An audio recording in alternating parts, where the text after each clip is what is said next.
മലയാളത്തിന്റെ പ്രിയ കലാകാരൻ ജയറാമിന്റെ പിറന്നാളാണ് ഇന്ന്. കഴിഞ്ഞ 36 വർഷമായി മലയാളികളുടെ മനസ്സിൽ നിറഞ്ഞു നിൽക്കുന്ന ജയറാം 60ലേക്ക് കടക്കുകയാണ്. നിരവധി പേരാണ് പ്രിയ താരത്തിന് ആശംസകൾ അറിയിച്ചുകൊണ്ട് രംഗത്തെത്തുന്നത്. മകനും നടനുമായ കാളിദാസന്റെ വിവാഹത്തിന് പിന്നാലെ എത്തിയ പിറന്നാൾ എന്ന പ്രത്യേകതയും ജയറാമിന്റെ ഇത്തവണത്തെ ജന്മദിനത്തിനുണ്ട്. കടന്നുവരുന്ന ഓരോ വയസ്സും എൻജോയ് ചെയ്യുന്ന ഒരാളാണ് താനെന്നും നിലവിൽ മകന്റെയും മകളുടെയും വിവാഹം കഴിഞ്ഞ സ്ഥിതിക്ക് ഇനി ജീവിതത്തിന്റെ മറ്റൊരു ഘട്ടത്തിലേക്ക് പോവുകയാണെന്നും ജയറാം പറയുന്നു. കഴിഞ്ഞ 36 വർഷമായി ജയറാമിന്റെ പല പ്രായവും താൻ കണ്ടിട്ടുണ്ടെന്നും അതൊരു വലിയ യാത്രയായിരുന്നുവെന്നും പാർവതിയും പറയുന്നു. നമ്മൾ ജനിക്കുന്ന വയസ്സൊന്ന്, പള്ളിക്കൂടത്തിൽ ചേർക്കാൻ വേണ്ടി കൊടുക്കുന്ന കള്ള വയസ്സൊന്ന്, അത് കഴിഞ്ഞ് ജോലി കിട്ടാനും ജീവിതത്തിലെ പല ഘട്ടങ്ങളിലും പറയുന്ന വയസ്സുകൾ ഒരുപാട്.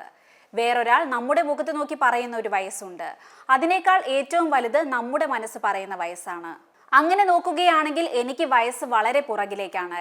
എൻ്റെ SSLC ബുക്ക് നോക്കിയാലും പാസ്പോർട്ട് നോക്കിയാലും 1965 ഡിസംബർ 10 എൻ്റെ ഡേറ്റ് ഓഫ് ബർത്ത്. അങ്ങനെ നോക്കിയാൽ 59 ആകുന്നുള്ളൂ. കടന്നു വരുന്ന ഓരോ പ്രായങ്ങളും എൻജോയ് ചെയ്യുന്ന ഒരാളാണ് ഞാൻ. സ്കിന്നിൽ വരുന്ന ചുളിവുകളെല്ലാം ഞാൻ എൻജോയ് ചെയ്യാറുണ്ട് എന്നും ജയറാം പറയുന്നു. 60 വയസ്സാകുന്ന സമയത്ത് ഞങ്ങളുടെ കൾച്ചറിൽ ഒരു താലി കെട്ടണം എന്നുണ്ട്. 70-80 വയസ്സുകളിലും താലി കെട്ടണം. എൻ്റെ സഹോദരിയാണ് അത് ഉണ്ടാക്കി തരേണ്ടത്. താലി റെഡിയാക്കി വെച്ചിട്ടുണ്ട്. ഗുരുവായൂർ അമ്പലത്തിൽ വെച്ച് തന്നെ കെട്ടാം എന്നാണ്. ഒന്നും നമ്മുടെ കയ്യിലല്ല, എല്ലാം ദൈവത്തിന്റെ കൈകളിലാണല്ലോ എന്നും ജയറാം കൂട്ടിച്ചേർത്തു.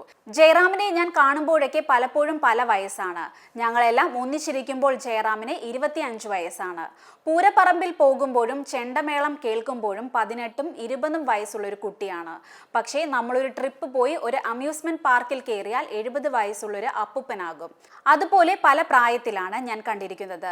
36 വർഷം എന്നത് വലിയൊരു യാത്രയായിരുന്നു. ഓരോ നിമിഷവും ഞാൻ എൻജോയ് ചെയ്തിട്ടുണ്ട്. ഇപ്പോഴും അങ്ങനെ തന്നെ.